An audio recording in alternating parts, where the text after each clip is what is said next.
Bueno, buenas tardes a todos, a todas, para que puedan después poner nombre y apellido en el chat, así después les paso el presente. Eso no se preocupen, que tengo todo anotado igualmente en el Excel, me falta pasarlo al SIU.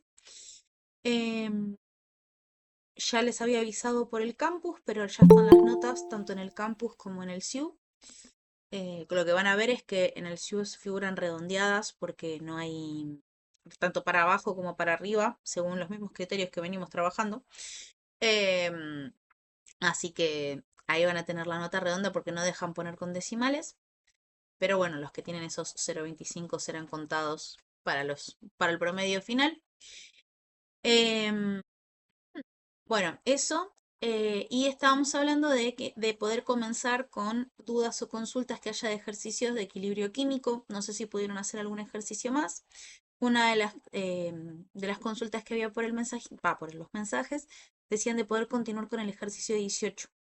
Para los que estuvieron en la clase pasada y para los que no también. La clase pasada habíamos comenzado con el ejercicio 18 y llegamos a plantear hasta el inciso A para que ustedes pudieran ver la diferencia entre plantear un KC y un QC, ¿sí? Que quizás es lo teórico que suele costar un poquito más. Em, lo teórico, ¿sí? Que suele costar un poquito más esto de interpretar bien.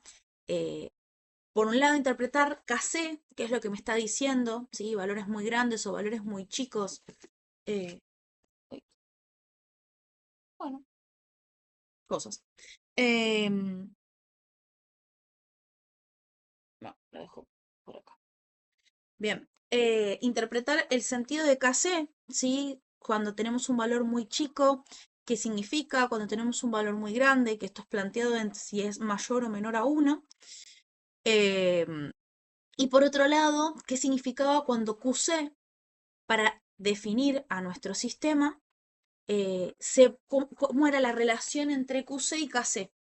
¿Sí? Entonces lo que habíamos visto es que, por un lado, KC me va a explicar en función de la reacción, en el sentido que yo la esté analizando, cuán factible o espontánea es para el sentido del que lo estoy analizando. Entonces, si yo tengo una KC muy baja, ¿sí? Lo que nos va a decir es que la reacción, como nosotros la estamos analizando, igual les voy compartiendo así no queda en el aire, y hacemos ese repasito.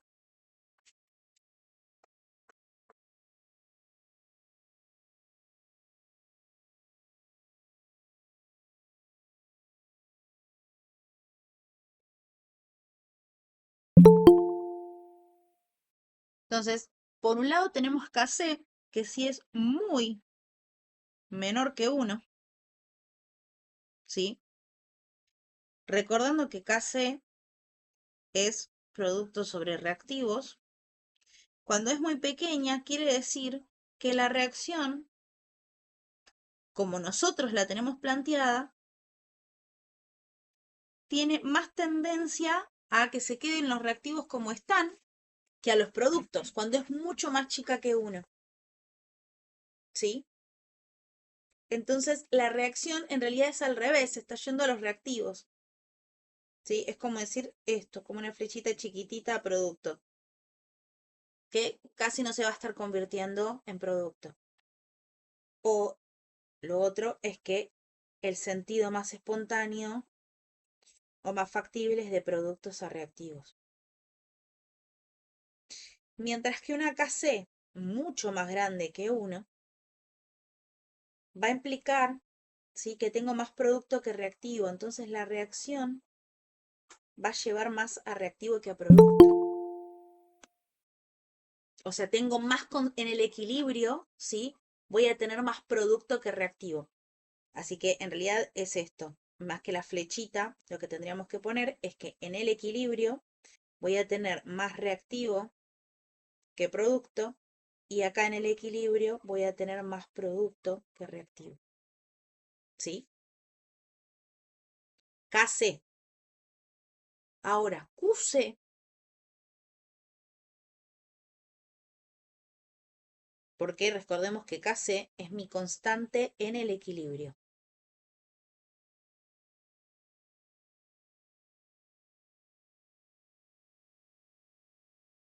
Ahora, QC me explica la relación que hay de producto sobre reactivo y según el valor puedo predecir, según su valor comparado con Kc, puedo predecir si está en el equilibrio o no, y en caso de no estarlo, para qué sentido va a avanzar la reacción.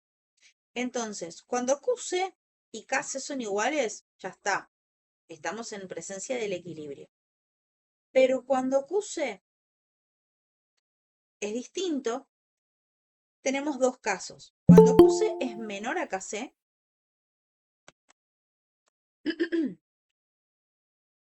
cuando QC es menor a Kc, ahí los reactivos, ¿sí?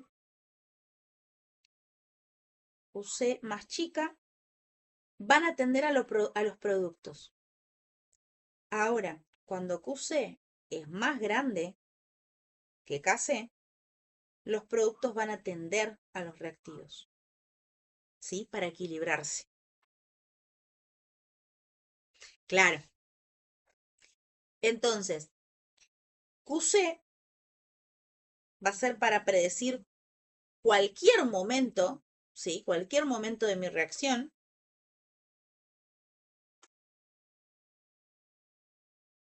Y Kc solo va a ser válido para equilibrio. En realidad no cualquier momento, sino cualquier concentración, ¿sí? Mientras que Kc va a ser válido para las concentraciones en el equilibrio. ¿Sí? Entonces, otra de las cosas que vimos es todo muy lindo lo conceptual, que es lo que pasa cuando estamos en la situación problemática. Bueno, una de las cosas que habíamos visto en el ejercicio 18, ¿sí? Nos presentaba a la ecuación, ¿sí? De hidrógeno más yodo, dándonos ácido iodídrico, también todo gaseoso, y lo que nos daba es el dato de Kc, ¿sí?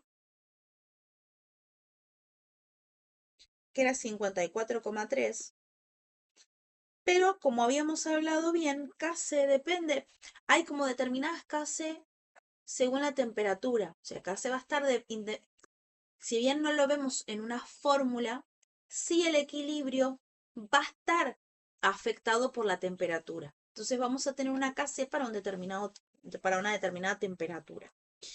Entonces nos dice que Kc para la temperatura 430 grados es 54,3.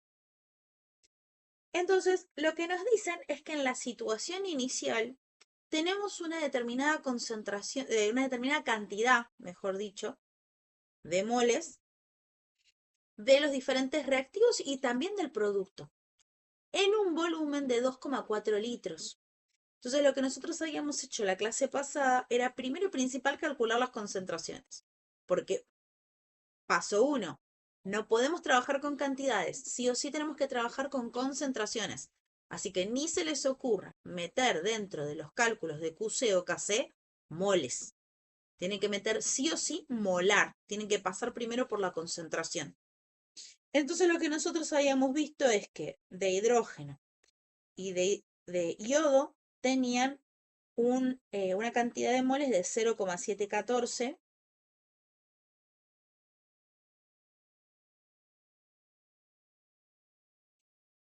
y en el caso del ácido iodídrico tenían 0,886 moles, ¿sí?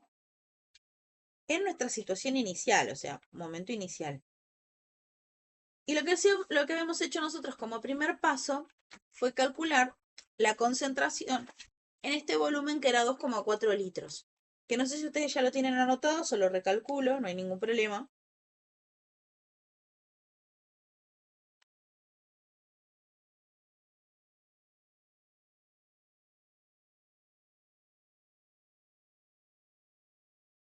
¿La tienen calculado alguna o anotado? Sí, profe. Bien, ¿cuáles eran las concentraciones? Teníamos los que tenían 0,714 era 0,2975 Bien, y el de 0,886 la concentración era de 0,3692 molar. 0,3692 692. molar. Bien, entonces ahí tenemos las concentraciones. Así que como inciso A, lo que habíamos hecho era plantear QC, que es lo mismo que plantear la fórmula de KC. ¿Sí? Vamos a poner al revés.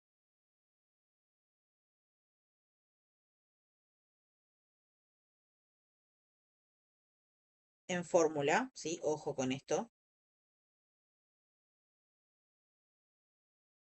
Sí, no voy a poner el igual, vamos a dejarlo ahí.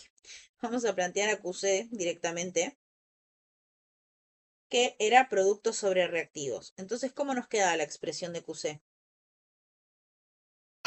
Teníamos el 0,3692 arriba. Ah, Sí, usted lo dice. Ah, arriba. y los otros dos iguales abajo, multiplicando. Bien. Algo que a mí se me pasó es que esta ecuación estaba balanceada y tenía un 2 adelante. Entonces, este 0,3692 molar va a estar al cuadrado.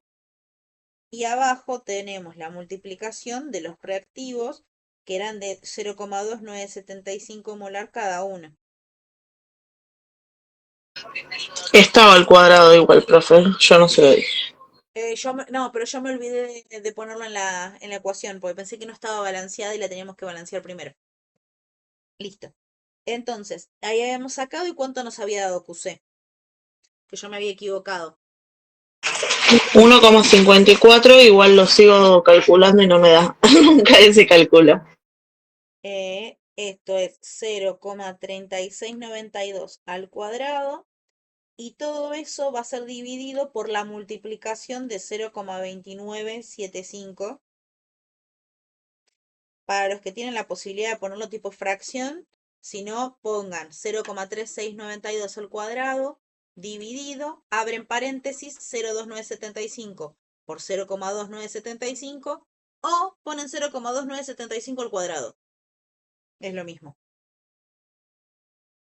Y eso nos daba, como dijo Joana, 1,54. Entonces, calculado QC, podemos contestar la primera pregunta, que dice predecir el sentido de QC. Como QC es más chica que KC, la reacción cómo va a ir.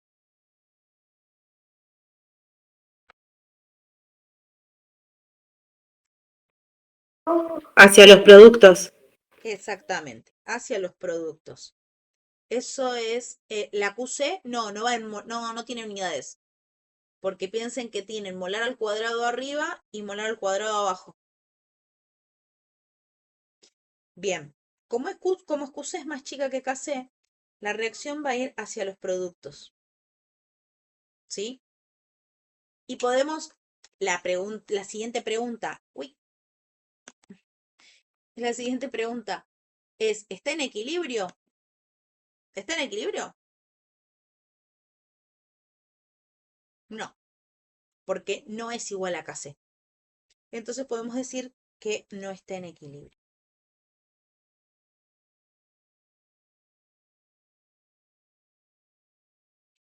No está, bien, no está en equilibrio. Ahora, el B dice, ¿cuál es la concentración de los reactivos en el equilibrio? Y acá voy a tener que borrar bastante para que nos dé el espacio, ¿sí? Nosotros habíamos hecho la tablita, ¿sí? Pongan QC 1,54 en algún lado.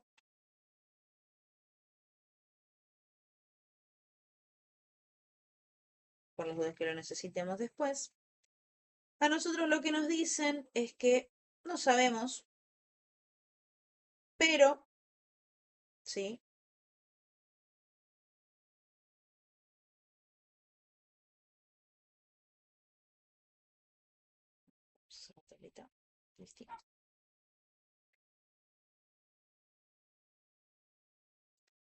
Nos dicen que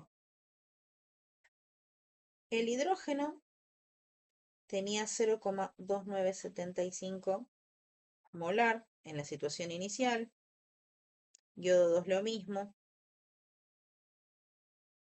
y el ácido yodhídrico tenía lo mismo, tenía 0,886.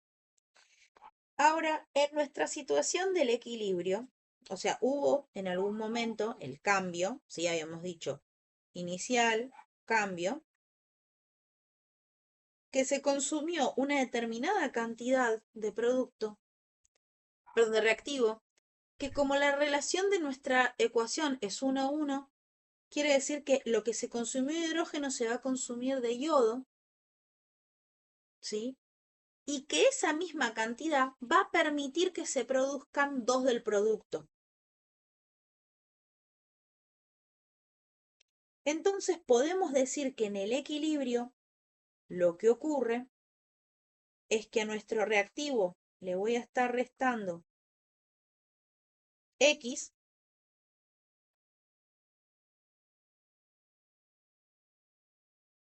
Profe, Y una pregunta. sí. En el HI puso 0886, ¿no es? Ah, perdón. Leí el de arriba. No, es 03692.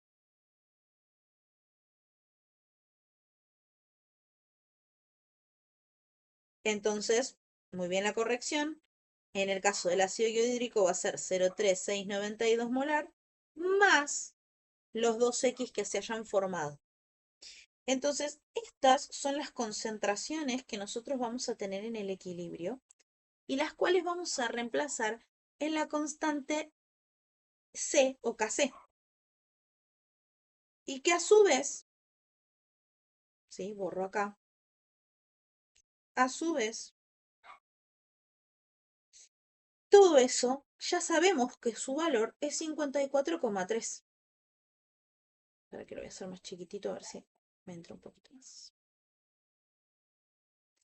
Entonces, la expresión de la constante va a ser igual a lo que planteamos en QC, donde la concentración del producto va a ir arriba, que esto es 03692, más 2x todo al cuadrado, porque tiene un coeficiente 2, sobre 0,2975 molar menos x por 0,2975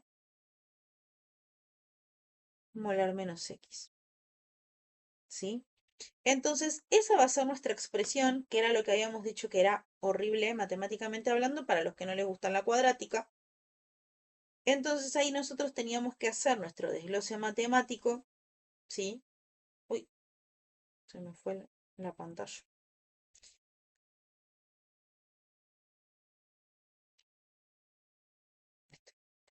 Entonces ahí teníamos que hacer nuestro desglose matemático, ¿sí? Que es básicamente hacer los cuadrados arriba y abajo, lo cual nos va a quedar, no sé si se acuerdan, que era a al cuadrado más 2 por a por b más b al cuadrado, ¿sí? Eso es lo que nos va a quedar ahí.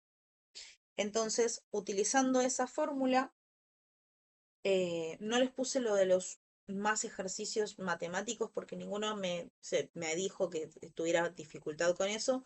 Si llega a tener dificultad con cuadrática, me avisa y les puedo subir algunos ejercicios extras sobre eso. Entonces,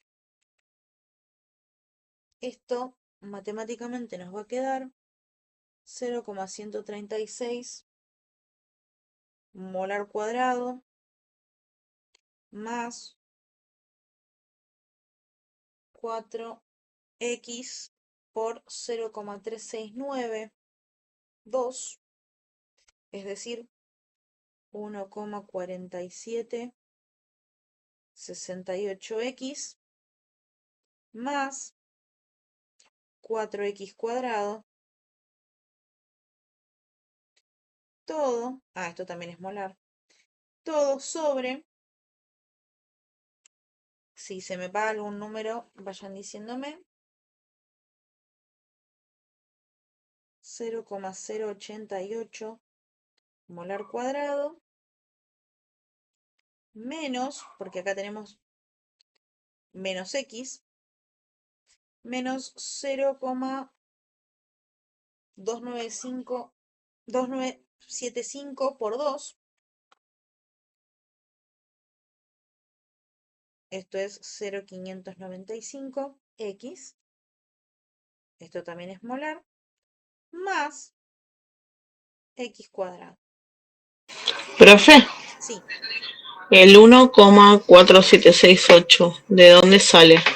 ese sale de que cuando uno desglosa algo del tipo a más b al cuadrado, esto es a cuadrado más 2 por a por b más b cuadrado. Acá a es 0,3692 y b es 2x. Entonces yo lo que hice ahí es, el término de entre medio es este 2 por a por b. Entonces es 2 por 2x por 36,92. Entonces cuando multiplican 0,3692 por 2x por 2, les va a dar 1,4768x. Ok, profe.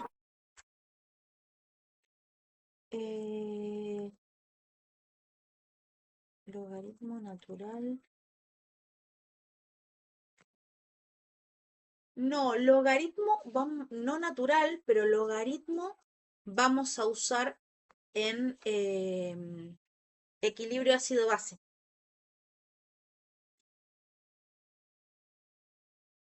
Ahora no me estoy dando cuenta en qué parte ustedes usarían logaritmo natural. No, logaritmo lo que se podía aplicar también era en cinética química, cuando queríamos sacar los órdenes de reacción, pero como estábamos usando números dentro de todo sencillos, podíamos ver y estimar qué número era el orden sin tener que recurrir al logaritmo. Pero que si la cuenta era muy difícil ahí, o el número era muy raro, sí implicaba usar logaritmo.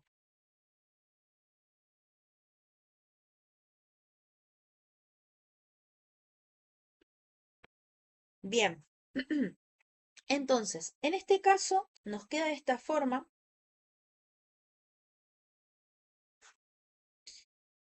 Esto que está dividiendo, esto que de abajo que está dividiendo, lo pasamos multiplicando al otro lado. Entonces después tenemos que llegar a una expresión, ¿sí? Del tipo 0 igual a, y que nos quede a, b y c. Que ahora, para no perder mucho tiempo dentro de lo matemático, ahí les digo cómo queda, ¿sí? Como les digo, eso está bueno para que ustedes lo puedan hacer paso por paso tranquilos ustedes, ¿sí? Pero, 3, tenía acá los numeritos, así ya ustedes no perdían tiempo.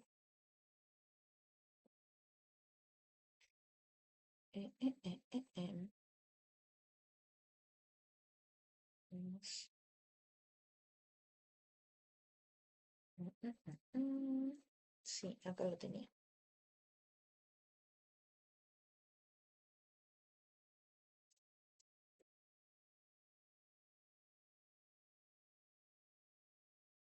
Sí, acá está. 0,975 menos x.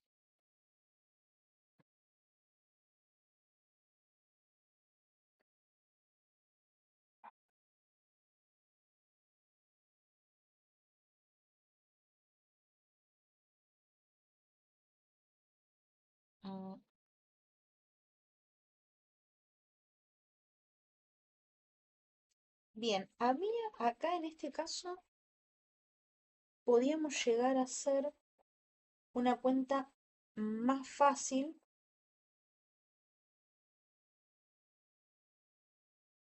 No sé.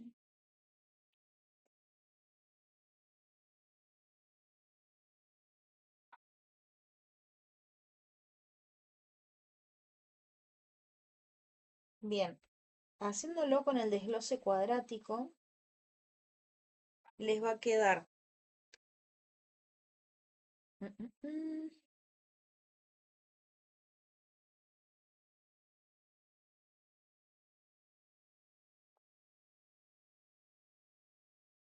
les termina quedando 50,3x cuadrado menos 33,785x más 4,673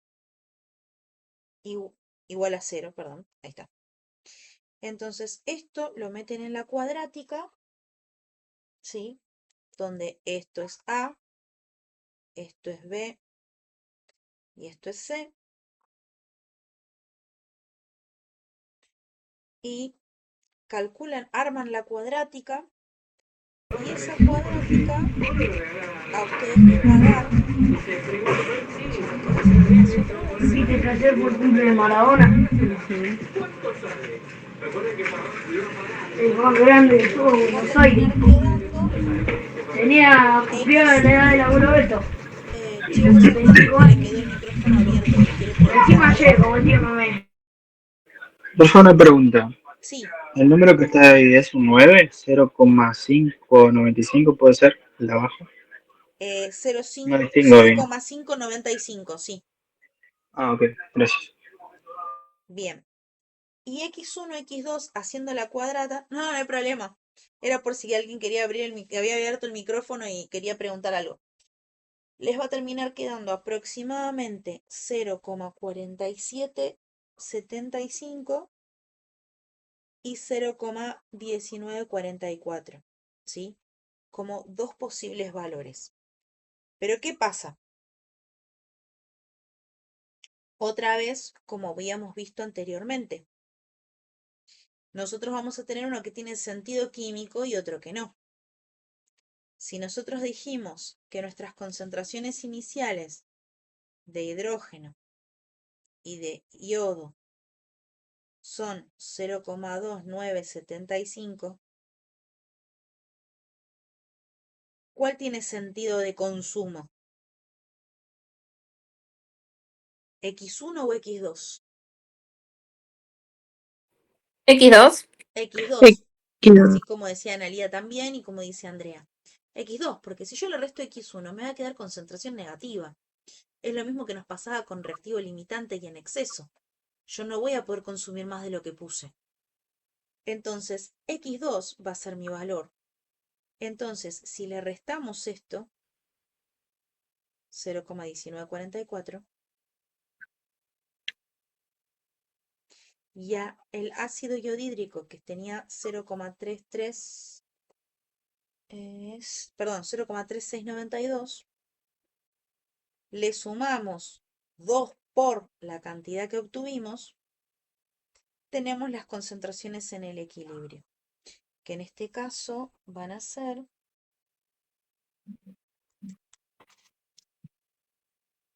0,2975 menos 0,1944 nos da 0,1031 para nuestros reactivos, todo esto molar. Y para el ácido iodídrico va a ser 0,3692 menos, perdón, menos no, más 2 por 0,1944. Y en este caso es 0,758. Sí.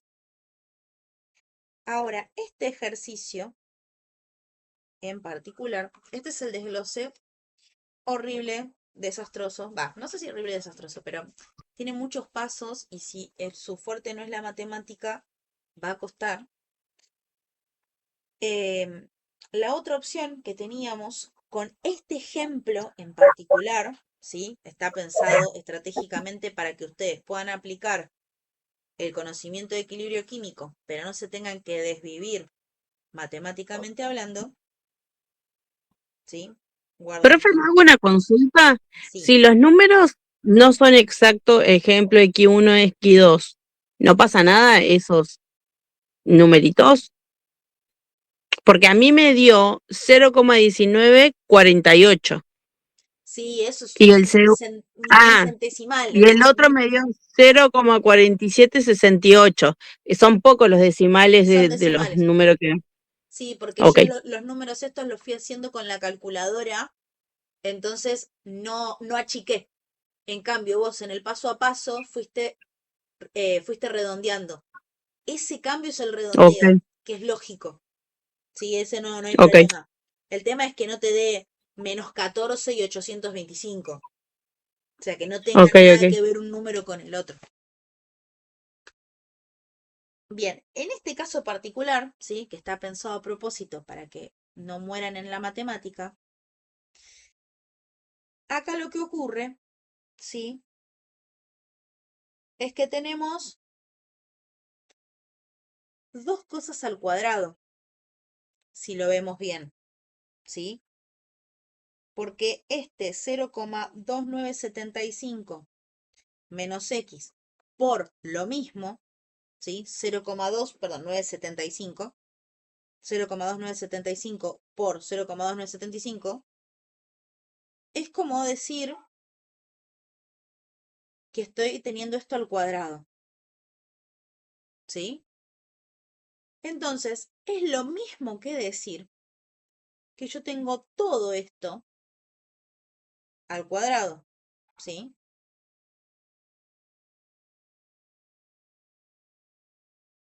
Y uno dirá, ¿y eso en qué me facilita la vida? En que ese cuadrado nos lo podemos sacar de encima, pasándolo como una raíz al otro lado, y no tenemos que hacer la cuadrática.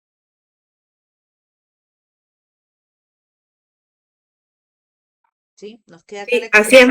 así es más fácil, ¿no? Y ahí es más fácil porque ya les va a dar directo un solo valor de x, ¿sí? Igual no tienen mucha dificultad ustedes para darse cuenta el del criterio, ¿sí? Pero fíjense que ahí es un poquito más sencillo porque la raíz de 54.3 es 7,37. Esto que está, como ya pasé la raíz, no hace falta que esté entre paréntesis. Lo que está dividiendo pasa al otro lado multiplicando y se darán cuenta que es mucho más fácil multiplicar esto que un cuadrático. Ahí está. Y 0,3692 menos 2x. Entonces ahí aplican distributiva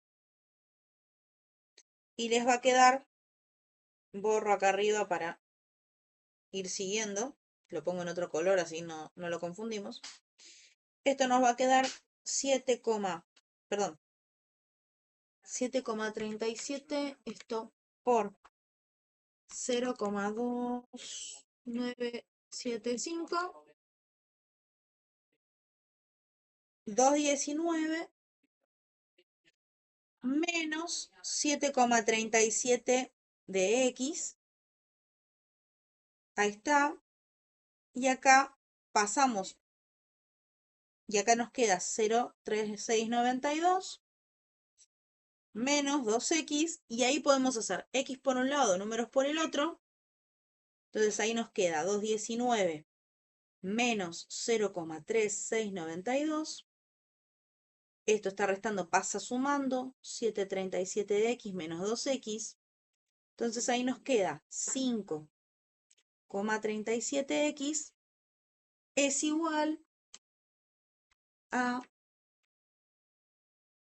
1,823, ¿sí? El 5,37 pasa dividiendo.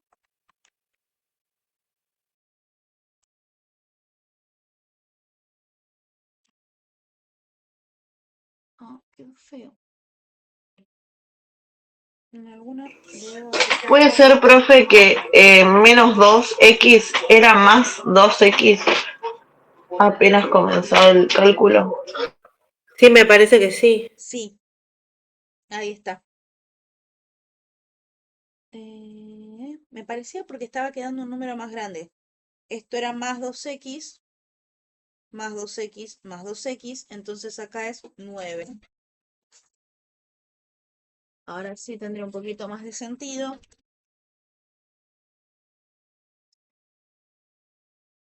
Y ahora sí nos da 0,194. Ay. Que no sé si ustedes lo tenían anotado, el valor que nos había dado anteriormente.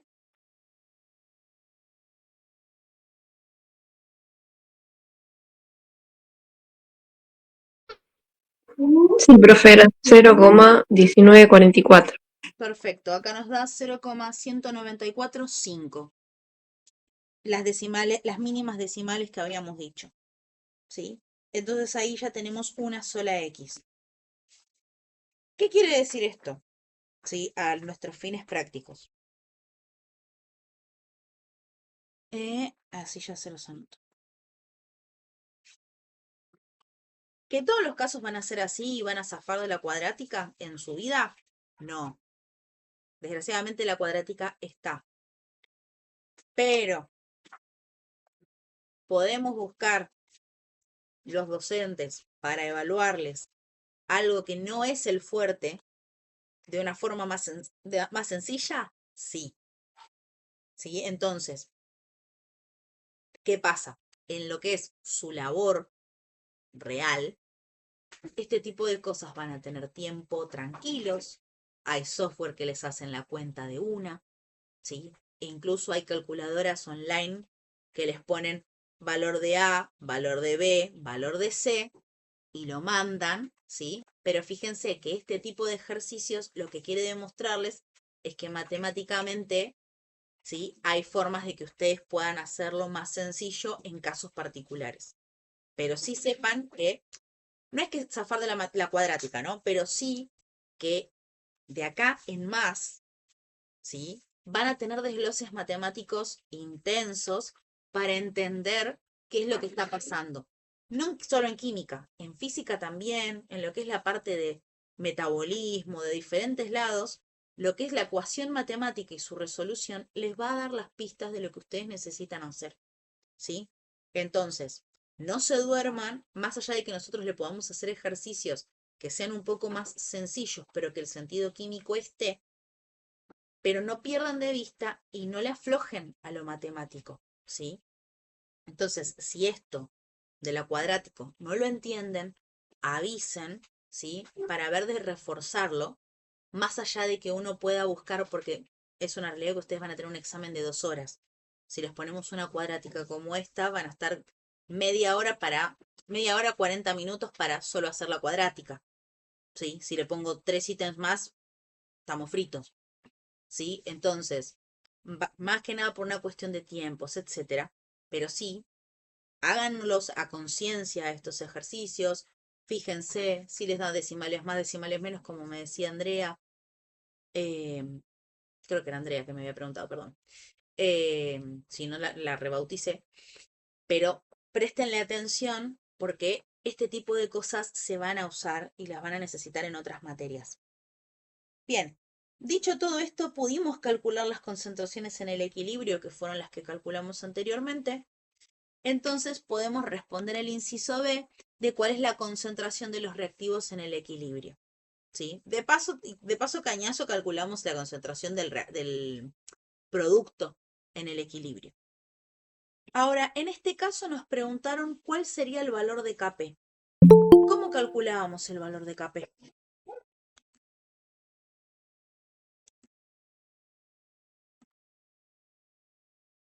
¿Cómo habíamos visto? ¿O cuál era? Nosotros ya tenemos calculado Kc, o sea, es dato, 54,3. Pero Kp, en relación a Kc, ¿cómo se podía calcular? O mejor dicho, Kp, ¿de qué 2 formas se podía calcular? No era KC por, entre paréntesis, RT La y temperatura. el delta N. Exactamente, que T es la temperatura y R la constante de los gases. Como acá estamos en presencia de 3 gases, ¿sí? Podemos calcular Kp. No podemos calcularlo por su fórmula correspondiente, que es lo mismo que la de las concentraciones, pero en presiones parciales, es decir, la presión del producto al cuadrado sobre la presión parcial del reactivo hidrógeno por la presión parcial del yodo. No lo podemos calcular porque no tenemos las presiones parciales en este caso, pero sí tenemos, como dijeron los compañeros, la relación Kp-Kc con los datos que ya tenemos. Porque Kc ya sabemos que es 54,3. R es la constante de los gases, que es 0,082 litro por atmósfera sobre grado Kelvin por mol. Y después tenemos la temperatura, que era dato, ¿sí? Que era, si no me acuerdo mal, 430. Eso tenemos que sumarle 273 para poder pasarlo a grados Kelvin. Entonces estamos con 703. exactamente 703 grados Kelvin. Y delta N, que en este caso delta N, recordemos que es número de moles de producto menos número de moles de reactivo. Perdón, sí, menos número de moles de reactivo. Y en este caso, ¿sí?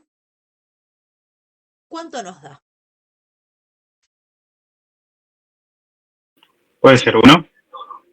1. ¿Les da 1? Porque ¿cuántos moles tenemos de producto? Pará, les pongo la ecuación porque capaz Nada, que no la tienen encima. Tenemos dos. tengo 2 Tenemos moles. dos, cuatro. 2 y... A ver, unos me dicen 2, otros me dicen 4. Convénzanme. Productos tenemos 2. Producto 2 y 2 del reactivo. Entonces, ¿cuánto nos da el delta N? 0. 0. ¿Y todo número elevado a la 0 cuánto da?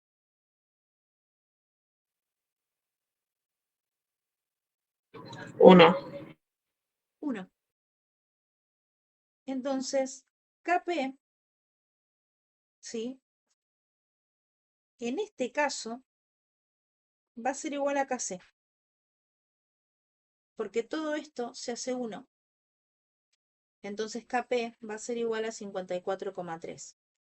Que es lo mismo que decir que Kp es igual a Kc. Esto tiene que ver con que la cantidad que tenemos de reactivo es igual a la cantidad de producto. Entonces, las presiones parciales de los reactivos ejercen el mismo efecto que las presiones, o mejor dicho, en cuanto a cantidad de moles, van a ejercer el mismo efecto que el producto. Que habíamos visto algunos casos, habíamos visto el caso de comparar si nosotros teníamos que buscar el equilibrio, de recompensar el equilibrio, recompensar el equilibrio cuando estábamos en presencia de gases, deber de ir a los reactivos o a los productos en lo que ocupe menos espacio. Este es un caso en donde no lo podríamos hacer, ¿sí? Porque tenemos la misma cantidad de moles, tanto en reactivos como en productos, ¿sí?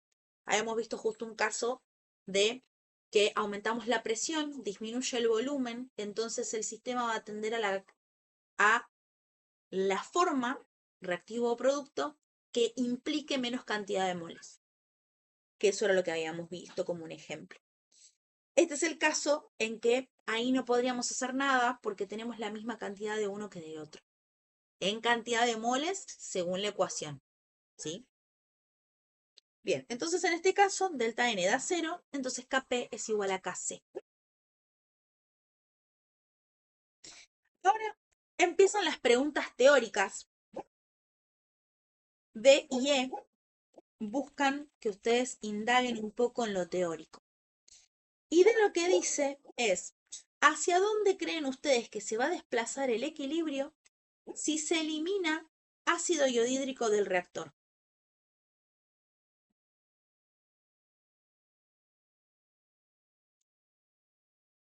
¿Qué les parece? Si yo saco, bueno, literalmente haría eso. Si yo saco del reactor el ácido iodídrico ¿qué va a tender a ser el equilibrio? Acá Fran Se me dice desplaza, reactivos. sí, se desplaza hacia los reactivos, ¿no? Porque no hay producto. Ustedes díganme. Si yo en el equilibrio tengo una cierta proporción de reactivos y de productos y saco lo que tengo de producto, ¿qué va a hacer la reacción? Se va para el lado de los reactivos. No, porque yo estoy sacando. Exacto, lo que En dice Paula. realidad, en realidad no va para ningún lado, solamente creo que queda ahí porque no, al quitar los productos, digo, Bien, ahí está el tema. En realidad es lo que dice Paula. Si yo tengo esto pensado también desde la industria y ahora les digo por qué. Yo tengo mi tanque, ¿sí? Donde tengo yodo, hidrógeno y ácido iohídrico. Con este KC que vimos, este equilibrio, ¿sí? Que encima vimos que es un equilibrio tendiente a los productos, a tener mayor cantidad de producto. Entonces, si yo saco el ácido iohídrico de mi sistema, los reactivos van a tender a reaccionar para generar el faltante de producto. ¿Sí? Entonces, si yo saco concentración de producto, mi sistema va a tender a equilibrar la falta. Y eso es lo que se aprovecha en los sistemas continuos, ¿sí? En industria, porque es saco lo que produje para que lo que yo puse de reactivo siga funcionando constantemente. Entonces aumento la productividad del sistema porque llega el equilibrio y ya no produzco más. O sea, ya no formo más productos, queda en el equilibrio. Entonces, una forma es eliminar el producto, eliminar, me lo voy sacando, para que con esos mismos reactivos siga funcionando. ¿Sí? Entonces, si yo elimino producto, la reacción va a buscar el equilibrio formando lo que me falta. Entonces, si me pasa lo mismo con los reactivos, ¿sí? Si me faltara alguno de los reactivos, parte de lo que yo tenía producto va a tratar de cubrir la falta. Sí, gracias Brisa por avisar, no hay problema. ¿Sí? Y entonces eso lleva también a lo que impactaría E. Si se aumenta la presión parcial de hidrógeno, ¿sí? Entonces yo aumento la presión parcial de hidrógeno. ¿Qué les parece que va a pasar?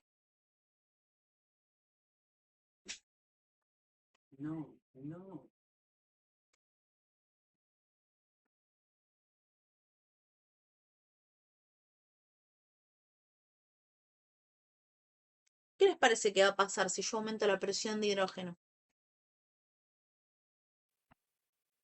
Y ahí se desequilibra. Se desequilibra. Exacto. Y el sistema, para equilibrar de vuelta, ¿qué va a tender a hacer?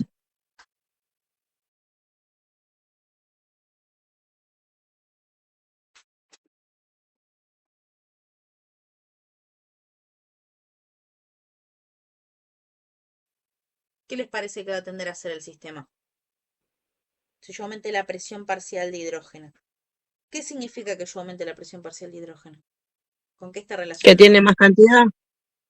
Entonces, si tengo más cantidad puede de ser que hidrógeno, se consume más rápido eso primero para equilibrarse, puede ser eso. si se consume más rápido para equilibrarse, o empiezo a consumir eso que aumenté, entonces la reacción ¿para qué lado va a ir? ¿Para el producto? Para el producto. Exactamente. ¿Sí? Porque ahí lo que estoy afectando es que estoy aumentando, ¿sí?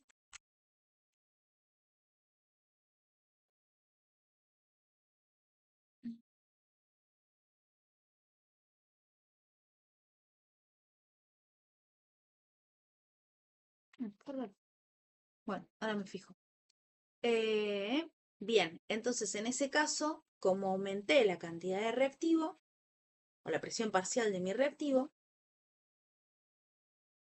ahí nosotros lo que vamos a ver es, ¿cómo se dice? Perdón, me perdí que estaba viendo una cosa. Bien, entonces, en este caso, como aumentamos la presión parcial del hidrógeno, ¿sí? Es como que estuviéramos aumentando la cantidad de reactivo, entonces eso va a llevar a que mi ecuación, o mejor dicho, mi reacción, vaya al sentido de los productos. Sí, de los productos. Bien.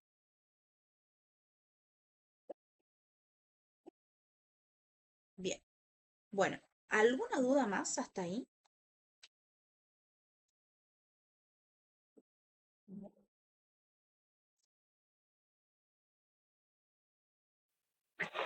Yo siento que hay como que afianzar un poco más es más teoría que a veces tanto en las cuentas. Bien, sí.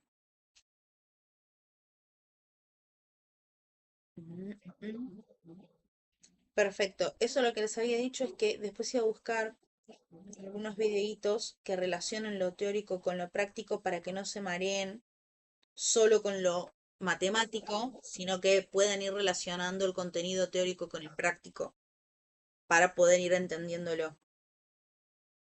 Así que eso todavía no encontré algún videito que me convenza, Sí, igual este punto bastante extenso es el 18. porque es que como es el último, literalmente tiene todo. Tiene KC, Tiene todo. tiene KP, tiene QC.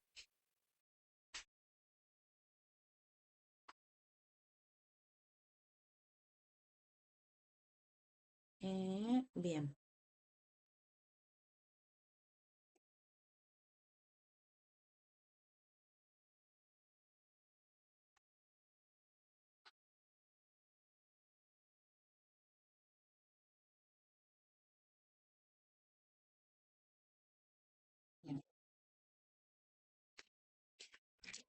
Ahí veo los mensajitos.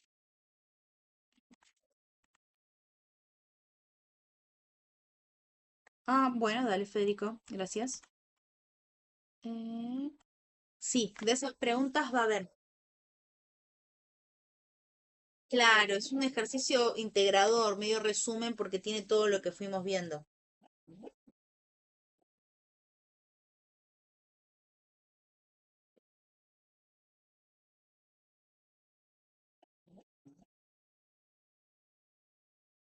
Bien. Lo que estaba viendo es que ahí voy a chequear bien si es que cambiamos la pregunta y no se cambió la respuesta o qué pasó.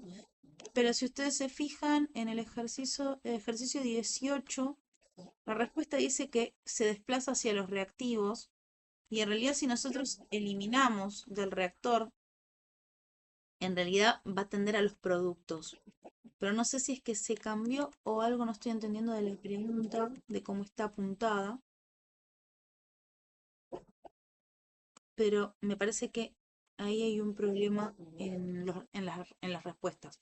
Pero en esta interpretación de que se elimine parte del producto, el sistema al eliminar producto va a buscar llevarlo a generar lo que perdió, ¿sí? Pero ahora después consulto si es que quedó un error en la guía de otros cuatrimestres o qué fue lo que pasó. Bien. Bueno, entonces vamos a avanzar con nuestra teoría, ¿sí? Con nuestra última teórica.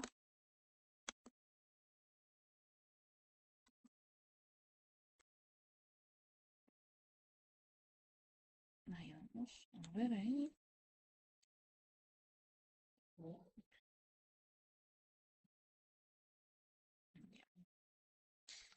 Sí, puedo aceptar si alguno.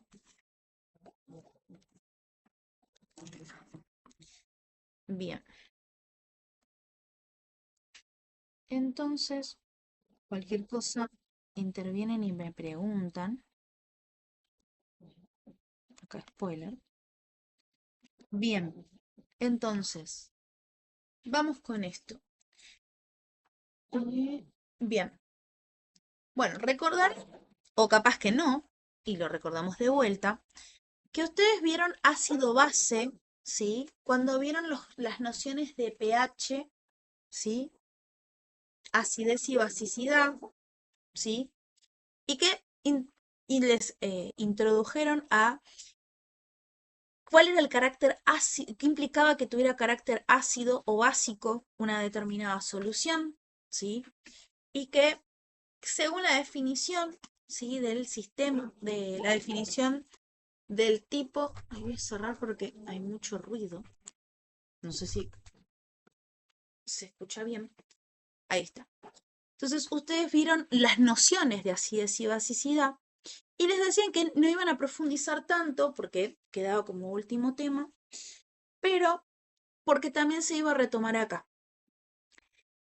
¿Por qué? Porque para poder entender en profundidad todo lo que es el análisis de la acidez y la basicidad o alcalinidad, necesitamos entender el concepto de equilibrio químico, ¿sí? Que como ustedes vieron, sin haber visto todo lo anterior, era muy difícil pasar directo al equilibrio ácido-base.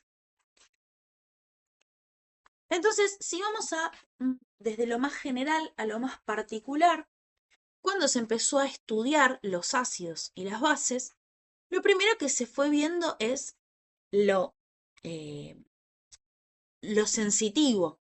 Entonces, por un lado, clasificaron que los ácidos iban a ser sustancias que presentan sabor agrio, ¿sí? Entonces, si nosotros pensamos en el vinagre, en cítricos como el limón, la naranja, ¿sí? Entre otros, la naranja tiene el aporte del azúcar, ¿no? Pero lo que es cítrico o el carácter cítrico es agrio. Y lo que ocurre es que hay presencia de ácidos orgánicos, ¿sí? El ácido cítrico para la parte de los cítricos y el ácido acético para el caso del vinagre. Ahora, estos también tienen como otra generalidad que pueden reaccionar con algunos metales para producir hidrógeno gaseoso y también pueden reaccionar con carbonatos y bicarbonatos para producir dióxido de carbono gaseoso. El tema de los carbonatos y bicarbonatos es la típica reacción del volcán, ¿sí? Que hemos visto quizás en la secundaria o en la primaria incluso, que era el famoso agregar bicarbonato de sodio y vinagre y hacer toda esa ebullición y que parezca que está saliendo toda la lava del volcán. Y que en realidad ahí lo que está ocurriendo es que el ácido, o sea, el carácter ácido del ácido acético que está en el vinagre, interacciona con el bicarbonato y forma dióxido de carbono gaseoso, que son las burbujas que vemos ahí. Así como nosotros lo podemos aprovechar para el volcán, también se aprovechan para otro tipo de reacciones químicas. Ahora, por otro lado, las bases tienen un sabor más amargo. Si uno lo toca, o sea, al tacto, son resbalosas. Muchos jabones son de carácter básico. Si no, van a escuchar que cuando son jabones de pH ácido es una aclaración. Si no, más bien tienen un pH básico. O te dicen el jabón neutro, el típico jabón de glicerina. Entonces, fíjense que las aclaraciones de jabones con pH ácido o jabones con pH neutro es porque en realidad, en su generalidad, la mayoría de los jabones son básicos. Lo que podemos encontrarlo también es que pueden dar color azul a ciertos colorantes vegetales. Si nosotros los hacemos reaccionar con sustancias disueltas por ácidos, van a precipitar, ¿sí? Que es lo que habíamos visto en las reacciones de neutralización. Cuando hacíamos interaccionar un ácido con una base, nos precipitaba una sal y se liberaba agua. Las bases también van a disolver grasas y van a perder sus propiedades al reaccionar con ácidos, como les decía, esto de la neutralización. Los ejemplos más claros de las bases son estos jabones, también con lo que se le llama sosa cáustica, ¿sí? Es otra de las que también se utiliza. Ahora, todo muy lindo desde el punto de vista más, sí, sencillo, que no nos metemos tanto en lo molecular. pero que hace a que sea ácido o básico o que podamos diferenciarlo químicamente hablando. Bueno, en su momento presentamos a la teoría de Arrhenius, ¿sí? Que él lo que propone o publica en su teoría de la disociación iónica en 1886 es que afirma que hay sustancias que vamos a mencionar como electrolitos que en disolución se disocian en cationes y aniones.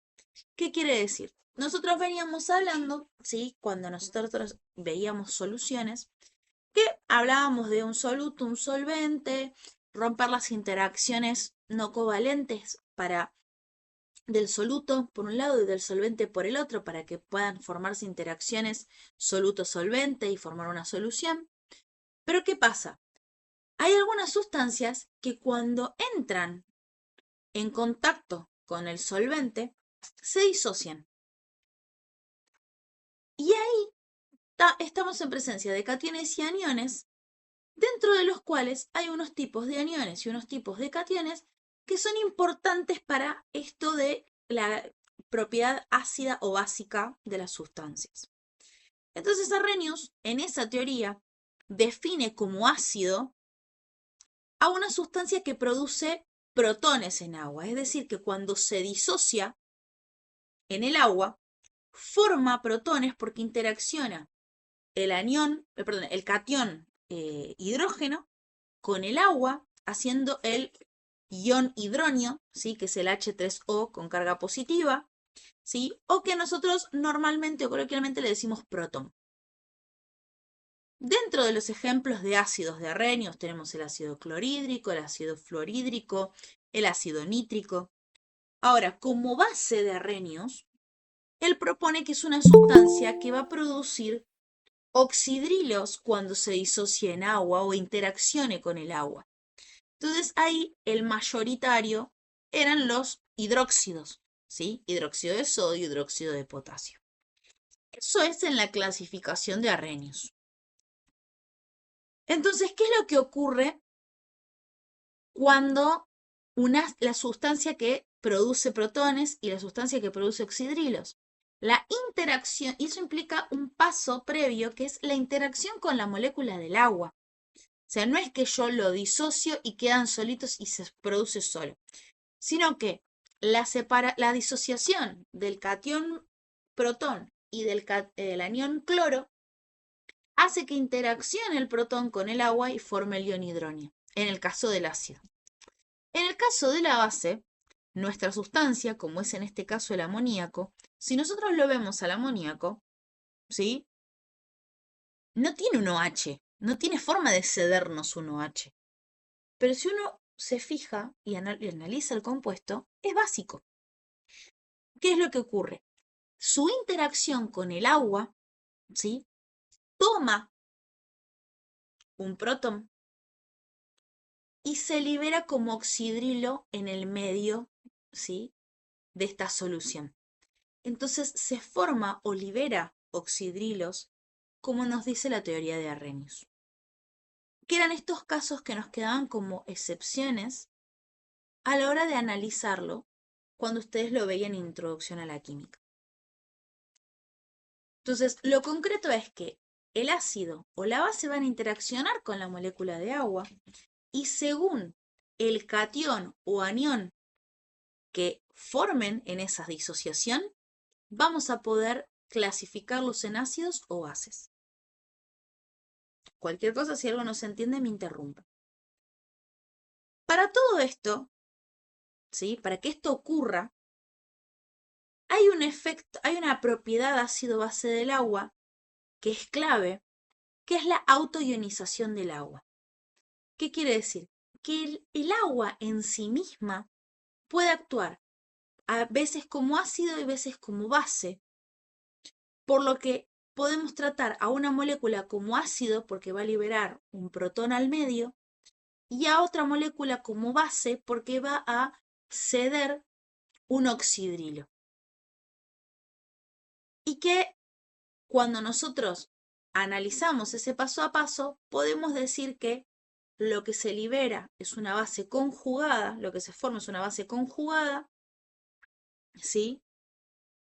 Y lo otro que se libera es el ácido conjugado. Ahora, esta autoionización, ¿sí?, es posible por este mecanismo que vemos acá, que es uno de los pares libres del oxígeno, interacciona con el hidrógeno y se lo lleva, rompiendo ese enlace y quedando cargado negativamente. Entonces, de esta forma nos queda un ion hidronio cargado positivo y un anión hidroxilo cargado negativamente. Entonces, podemos decir que habitualmente se escribe de forma simplificada, ¿sí?, esto que poníamos arriba, como que el agua se disocia en su misma agua, ¿sí?, como si fuera un soluto, en protones y oxidrilos.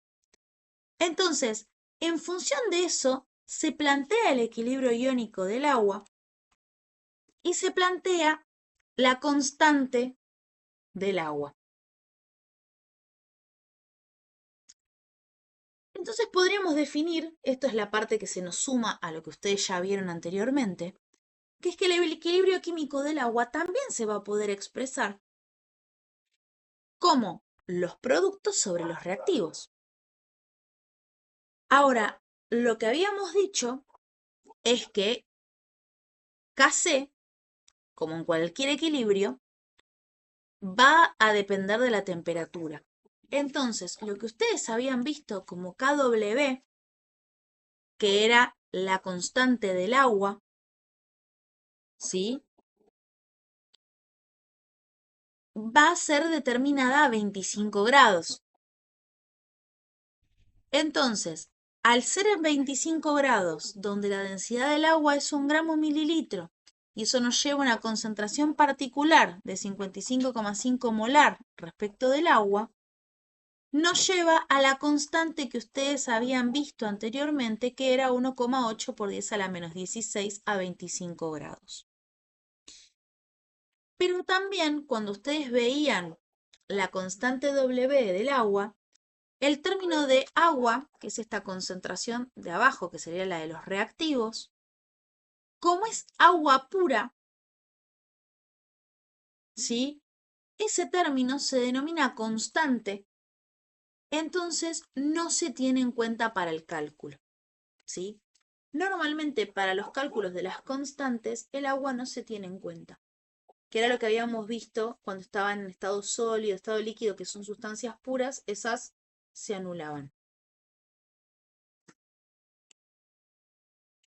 Entonces, eso llevaba también a esta KW que yo les decía, ¿sí? Y Kc era este despeje que les digo acá, a 25 grados, donde el agua se multiplica por Kc, dándonos KW, y con los números que vimos anteriormente, llegamos a que KW es igual a 10 a la menos 14. Que ese sí era el dato que ustedes habían recibido en Introducción a la Química, que ya tenía ese número tendiente a lo que ya habíamos visto anteriormente de el pH y el pOH.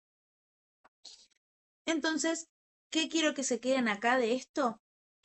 Que lo que ustedes vieron anteriormente era una introducción, eran las cosas como las cosas más importantes, y ahora podemos complementarlo con lo que ya aprendimos de equilibrio químico. Entonces, el poder analizar la acidez y la alcalinidad de una sustancia, de una solución, depende del equilibrio químico que está ocurriendo ahí. Entonces, podemos decir que la KW es el producto de la concentración molar de los iones, tanto protón como oxidrilo, a una temperatura en particular, que en este caso nosotros analizamos el caso de 25 grados. Entonces podemos decir que el agua pura se va a ionizar o se disocia en cantidades iguales, ¿sí?, porque son las mismas proporciones, por lo que las molaridades van a ser iguales, ¿sí? Entonces, en esas condiciones, las concentraciones de oxidrilo e hidronio es lo mismo que decir, lo mismo que KW, pero dividido 2. O mejor, en realidad, raíz cuadrada, por así decirlo. no dividido 2, raíz cuadrada. Entonces nos da que la concentración de protones como de oxídrilos es 1 por 10 a la menos 7 molar. Que hasta ahí es lo que ustedes ya habían visto.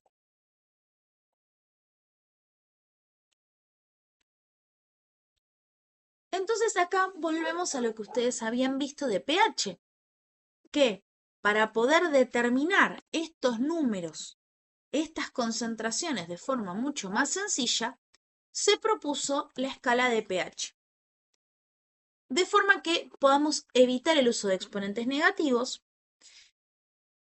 Søren Peter Lauritz Sørensen, o Sorensen para los amigos, introdujo esta escala más conveniente para expresar las concentraciones de iones hidrógeno. Entonces es expresarlo en función de la liberación de protones, no de oxidrilos. Y eso podríamos usarlo como una escala para medir la acidez. Entonces, si yo tenía valores mucho más chicos, estábamos en presencia de un ácido. En valores intermedios, que 7, estábamos en presencia de una sustancia neutra. Y en los pH más altos, estábamos en presencia de una solución o sustancia alcalina. Y habíamos visto que se calculaba, ¿sí? O vieron con su docente de introducción a la química, que el pH era menos el logaritmo de la concentración de protones que haya disociados en la solución, ¿sí? Y que en función de la concentración que haya de protones, eso va a derivar en la cantidad, en el número de pH que vamos a tener. Entonces, si estamos en presencia de una solución neutra, la concentración de protones y oxidrilos es igual. Entonces, 1 por 10 a la menos 7 va a ser la concentración de mis protones, pH 7. Ahora, cuando la solución es ácida, esperamos que haya más protones que oxidrilos. Entonces, como el logaritmo es una medida contraria a el exponencial, cuanto mayor sea la concentración de protones, más chico va a ser el pH. Y viceversa, cuanto menor sea la concentración de protones, mayor va a ser el pH, como es en el caso de los básicos. Entonces lo que dijimos es, bueno, si podemos calcular pH, también podemos calcular el pOH, ¿sí? Porque tengo sustancias que liberan oxidrilos, no hidrógenos. Entonces, a través del desglose matemático de lo que supone calcular el pH, se llega a la ecuación, o mejor dicho, a la fórmula de que la sumatoria del pH más el pOH nos tiene que dar 14. Entonces, si yo puedo obtener la concentración de oxidrilos, pero no de protones, puedo indirectamente calcular el pH. Porque es calcular el pOH, restárselo a 14 y ya tengo el pH. ¿Por qué estar tan ensañados en expresarlo en pH? Más que nada porque si ustedes piensan en su vida cotidiana, ¿alguna vez escucharon hablar del pOH fuera de las clases de química?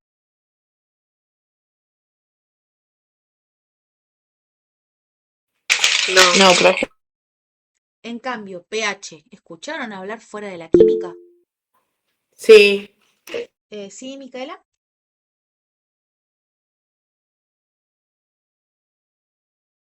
O alguien que creo que había levantado la mano. Si no hay problema. Puede pasar de tocar mal el botón. Bien. ¿En qué cosas escucharon hablar del pH? ¿O en qué, En los jabones mucho. En lo que es cosmética se habla un montón. ¿Sí? En los jabones, ¿sí? El famoso pH neutro. En los shampoos para pH ácido, por el tema de las tinturas. O cerrar lo que es cutículas. Y así podemos poner para arriba. ¿Sí? En el suelo, en los alimentos, pH del cuerpo, por ahí entre comillas, porque difiere de la parte del cuerpo que estés tratando. Exactamente.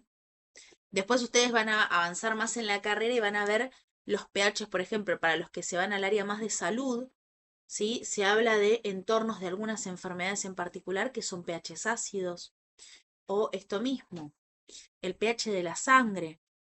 con por qué es tan importante tener en cuenta el pH de la sangre para el correcto funcionamiento, para que se disuelva bien el oxígeno y el dióxido de carbono acorde a lo que nosotros necesitamos transportar.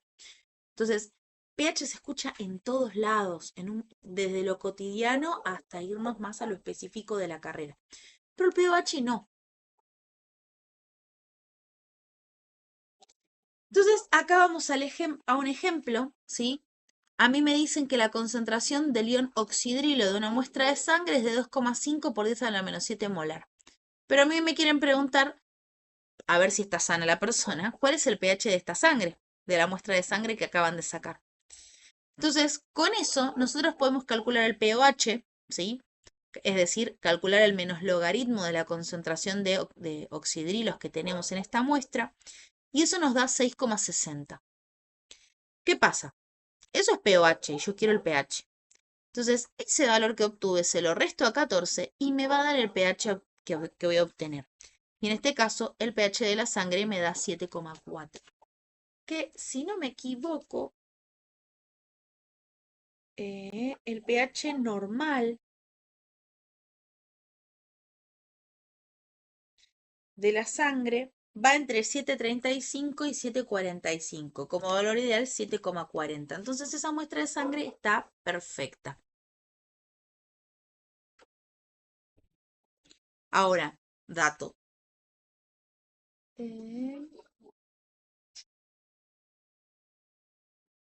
Dale, Andrea, gracias por avisar. Sí, ahí vi justo que me llegó un mail, pero... no, pero no es no es tu mail. Bueno, avísame cualquier cosa. Si es que no lo vi. Sí, perdón que interrumpa, porque también me tengo que conectar en otra clase. Es por nada más si me puede enviar lo del examen. Yo fui a recuperar y para ver, más que nada en lo que tengo que reforzar, más allá que lo aprobé. Bien, sí, no me llegó todavía no me llegó tu mail.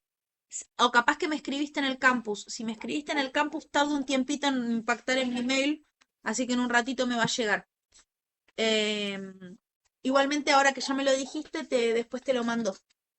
Ok, muchas gracias y disculpen. No, Buen no hay fin de. ningún problema. Bien, entonces, dato, si el pH se va más de 7,35, se habla de una acidemia, menos de 7,35 se habla de una acidemia. Y en el caso de que el pH se vaya más de 7,45, se llama alcalemia. Si bien nosotros podemos decir que esto es un pH básico, ¿sí? O alcalino, para el correcto comportamiento de todo lo que hace la sangre por nosotros, necesita estar a 7,4. Entonces, un aumento o una disminución impacta y por eso lleva esto de alcalemia o acidemia. Bueno, ¿cómo medimos el pH? Porque hasta ahí nosotros venimos haciendo cuentas. Entonces, ¿cómo medimos esta concentración de protones? ¿Cómo medimos esta concentración de oxidrilos? Bueno, como lo que se determina normalmente es el pH, lo que se mide es el pH. Es decir, se mide la concentración de protones en el medio. Existen, dentro de los que vamos a ver acá, 3 técnicas para medir el pH, dentro de las cuales esta tercera que yo les voy a mostrar acá está relacionada con otra técnica que es un poquito más rudimentaria. Entonces, los dos casos más grandes son el pHímetro y el papel pH. ¿Sí? En ese caso, el pHímetro, ¿sí?, es la técnica dentro de todo más eficiente, ¿sí?, y con mayor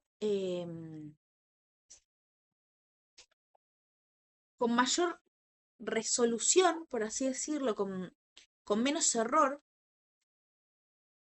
que implica, bueno, por ejemplo, un equipo dentro de todo más costoso, de inversión inicial, que también implica que uno sepa usarlo bien, entonces necesita mano de obra más calificada, ¿sí? O mínimamente que haya leído el manual. lleva sus cuidados porque, por ejemplo, ahí lo que nosotros vemos en pantalla son 2 electrodos. Muchos pHímetros vienen con un electrodo de potencial de hidrógeno, ¿sí? Es decir, el pH, y también un electrodo de temperatura. Entonces a la solución le puedo medir la temperatura y el pH al mismo tiempo. Ahora también, esos electrodos llevan un cuidado, ¿sí? Y un mantenimiento que también se puede hacer, por un lado, de cuidado y de costo, ¿sí? Entonces, lleva todo un cuidado, pero sí sepan que el pHímetro es de las medidas como de más detalle o que uno suele utilizar más de cabecera. Ahora, el papel del pH, ¿sí? Tiene menos cifras significativas porque se ven acá, hay pHímetros que van entre 2 a 3 cifras significativas, o sea que es como en esto que me refería que tiene mayor exactitud. Mientras que los papeles de pH la mayoría de las veces van de 0 a 14, salvo algunos un poco más específicos, pero si no por lo general son de este tipo. Entonces, por ejemplo, a una muestra de sangre, como vimos en el ejercicio anterior, probablemente me dé un valor, un color, entre 7 y 8. Entonces yo tengo que tener el ojo bien afilado, o capaz que voy a decir, sí, está cerca de 7, está entre 7 y 8. Pero como dijimos, que la sangre se me vaya a 7,5 o 7,3 me es importante. Entonces ahí la tirita me limita.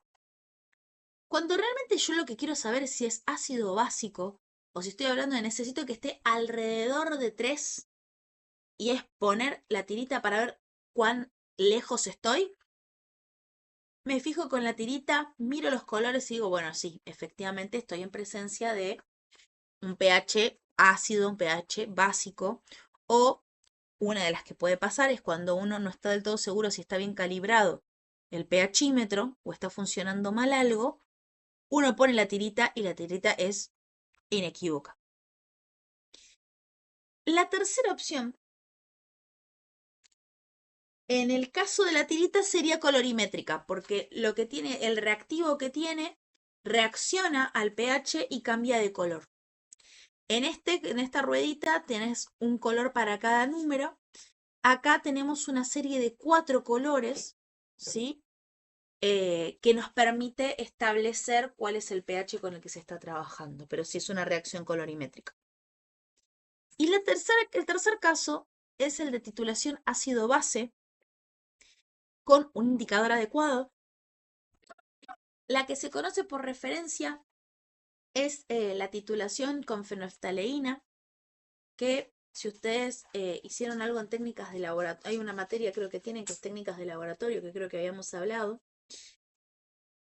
que ahí hacen las titulaciones y la típica es con fenolftaleína y que lo que ustedes tienen que buscar para poder hacer la titulación es agregar una determinada cantidad de un reactivo y ver el cambio de color, que ahí también es una medición colorimétrica. Porque en la fenolftaleína, al cambiar, ¿sí? El color lo cambia en el pH, ahora les digo,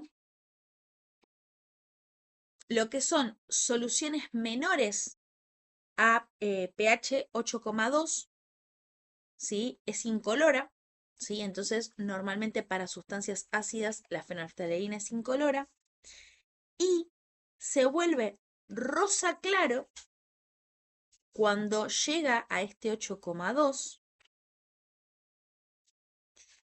pero se va a magenta intenso cuando se pasa de ese límite. Ahora, cuando se va a mucho más de 12, vuelve a ser incoloro otra vez. Entonces, cuando uno quiere calcular, cuando se llega a pH 8,2, es cuando se obtiene este color rosa bebé. Por eso, cuando uno ve memes o videos de titulaciones en que la gente se enoja cuando se le pasa un fucsia, que no tiene nada de feo el color fucsia, pero es muy frustrante cuando venís gota a gota tirando con esta bureta. Uno viene de a poquito, gotita, gotita, gotita, gotita, viene girándolo, viene esperándolo, hasta que termina de... está llegando, acercándose, y ya se le pasó a magenta. Entonces ahí ya no le sirve, porque al estar en magenta no estoy seguro si es 8,3, 8,4, 8,5. En cambio, cuando es ese rosa bebé, es 8,2. Entonces ahí yo puedo decir que todo el volumen que gasté llevó a que mi solución esté en 8,2. Entonces puedo calcular el pH en el que estaba mi solución anteriormente o cuánto tuve que gastar para. Depende, yo también vi que compañeros por ahí vaciaban una bureta y no les cambiaba más el color. Que había pasado que no le pusieron el indicador. Que no le pusieron el indicador, si uno hace mal las cuentas también, porque capaz que uno dice, bueno, tengo tal concentración, voy a necesitar más o menos 20 mililitros. Y capaz que se le pifió un 0 y necesitaba 200 mililitros. Entonces estuvo tirando volumen a rolete y no cambiaba y no cambiaba. Y en cualquier momento se me puede ir a fucsia y no lo sé. Entonces ahí es clave hacer bien las cuentas para poder hacer esta titulación ácido-base. Bueno, acá hay un poco de ejemplos y las limitaciones también del pH, porque la escala de pH va desde concentraciones muy chicas, ¿sí? 10 a la menos 14, hasta concentraciones no muy altas, ¿sí? Porque si se fijan, yo puedo medir bien el pH hasta concentraciones de 0,1. Si yo me paso de ese 0,1, ya no estoy en los límites de confianza de la medición del pH. Y acá vemos algunos ejemplos: jugo de limón, la sangre humana que dijimos alrededor de 7,4, el jugo de tomate, el jugo gástrico, la saliva. Vieron que siempre se habla, cuando nosotros veíamos el sistema digestivo, nos decían el famoso ligeramente ácido. Bueno, fíjense que cumple lo de ligeramente ácido, porque es apenas menor a 7. ¿Sí? Es muy cerquita de 7. Entonces es ligeramente ácido. Ahora,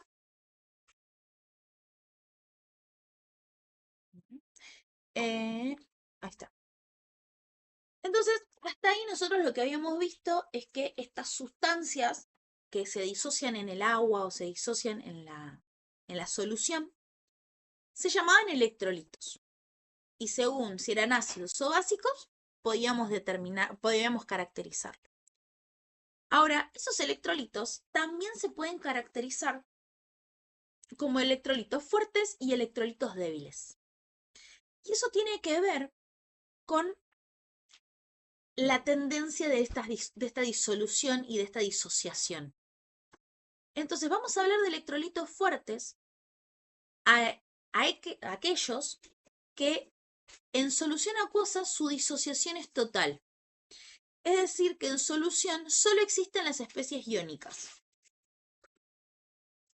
Pueden ser ácidos, bases o sales, que ojo, las sales, ¿sí? Que con nosotros vimos que cuando neutralizábamos ácidos con bases se nos formaban sales. Pero nos pueden pasar que haya sales que sean fuertes, porque cuando se disocien sean electrolitos fuertes o que sean electrolitos fuertes también. Ahora, también tenemos electrolitos débiles, ¿sí? Que son aquellos que en solución acuosa presentan una disolución parcial, ¿sí? Una disociación parcial. Es decir, que en la solución van a coexistir las especies iónicas y la original. Es como decirles, yo voy a poner ácido clorhídrico. Justo el ácido clorhídrico es fuerte. A ver, un ácido débil es, por ejemplo, el ácido fluorhídrico. Entonces, lo que yo voy a tener en presencia es ácido fluorhídrico, protones y flúor, el anión flúor. ¿Sí? Voy a tener las tres especies en disolución. Y ahí, sí, que cuando ustedes vieron en Introducción a la Química, se quedaba ahí, fin, nos vemos, cierre de la materia. Acá nosotros vamos a ir un paso más. ¿Por qué? Porque ahí es donde ocurre situaciones de equilibrio químico. Pero como estamos en presencia de sustancias ácido-base, es donde se encuentra el equilibrio ácido-base, ¿sí? Porque vamos a establecer cuándo se llega al equilibrio en estos electrolitos débiles entre las especies iónicas y la especie original. Y eso va a permitir plantear constantes de equilibrio correspondientes si se trata de un ácido, Ka, o una base o álcali, Kb, según sea la naturaleza del electrolito. Entonces, lo que ustedes vieron de pH en Introducción a la Química sobre electrolitos fuertes no se anula. Es exactamente lo mismo. Se calcula con menos el logaritmo, tenemos en cuenta cuando se disocia, si son monopróticos, si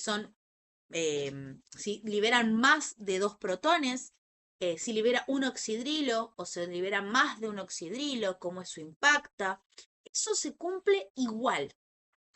Ahora, lo que nosotros le vamos a agregar es cómo se van a comportar y cómo vamos a poder calcular el pH cuando estamos en presencia de electrolitos débiles. Entonces, acá, retomando, ¿sí? El electrolito fuerte se va a disociar al 100. Entonces,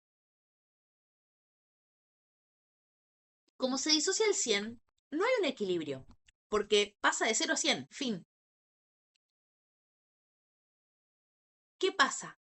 En el caso de los electrolitos débiles, como no se disocian completamente, tengo que ver cuál es la concentración de mis cationes, de mis aniones y de mi sustancia en el equilibrio, ¿sí?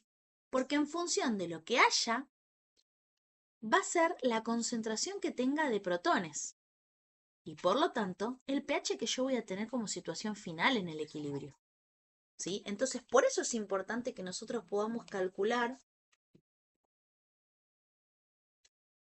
Bueno, perfecto. Gracias por avisar.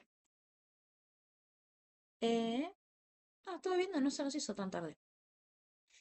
Bien, entonces nosotros tenemos que averiguar las concentraciones en el equilibrio para el caso de los electrolitos débiles, porque de esa forma nosotros vamos a poder predecir el pH final que va a tener nuestra solución. No nos alcanza con ver la situación inicial. Bien, acá la comparativa, ¿sí?, con los ácidos fuertes. Los ácidos fuertes van a ser electrolitos fuertes, es decir, se van a ionizar completamente, liberando hidrógeno, y que solo algunas pocas sustancias son ácidos fuertes, porque la mayoría de los ácidos son de carácter débil. ¿Qué pasa? ¿Por qué la mayoría de los ácidos? Porque la mayoría de los ácidos son ácidos orgánicos, que eso le abrimos la puerta a orgánico cuando ustedes tengan que cursarlo. Pero dentro de los inorgánicos, también tenemos algunos ácidos débiles. Entonces, dentro de los ácidos fuertes, los principales son el ácido bromhídrico, el ácido clorhídrico, el ácido iodídrico, el ácido nítrico, el ácido sulfúrico y los dos ácidos que tienen cloro con los estados de oxidación mayores, ¿sí? Que en ese caso van a ser el ácido perclórico y el ácido clórico. Entonces, ¿qué quiere decir? Que esos ácidos, al interaccionar con el agua, van a liberar iones hidronio y su anión correspondiente, ¿sí?, que sería su base conjugada, pero sí tengan en cuenta que, como lo vieron anteriormente,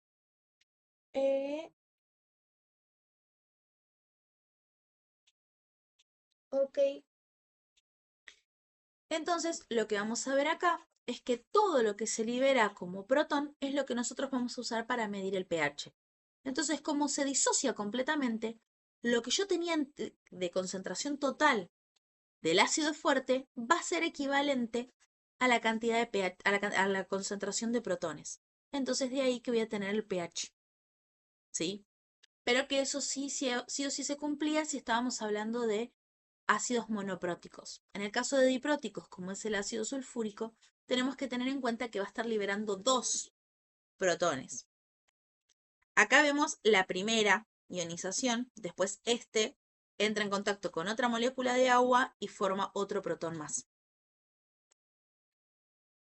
En el caso de las bases fuertes, como les decía, el mayoritario son hidróxidos, ¿sí? Entonces, hidróxidos de metales se disocian totalmente en solución, ¿sí? Cumplen lo mismo que hablamos con la situación anterior. Ahora, los ácidos débiles son electrolitos débiles, ¿sí? Hasta ahora.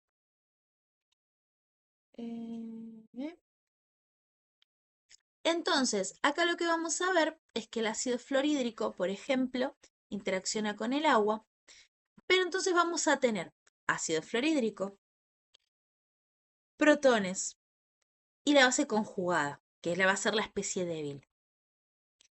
Y en el caso de las bases débiles, también van a ser electrolitos débiles. Y ahí lo que nosotros vamos a ver es cómo se forma el el oxidrilo, ¿sí? Y la base débil toma ese protón con su ácido conjugado.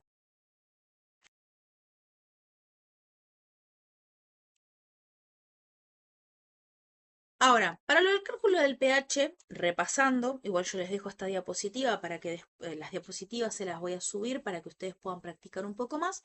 Pero acá no me voy a detener mucho porque es lo que ustedes ya vieron en Introducción a la Química y no suelen tener mayores problemas con esto. Es poder calcular la concentración que hay de cada uno en el caso de los electrolitos fuertes y de ahí poder calcular el pH. Siempre teniendo la consideración de que tenemos que trabajar con concentraciones menores a 0,1 molar. Después, el resto es menos logaritmo de la concentración de protones y ya está. Lo mismo va a pasar con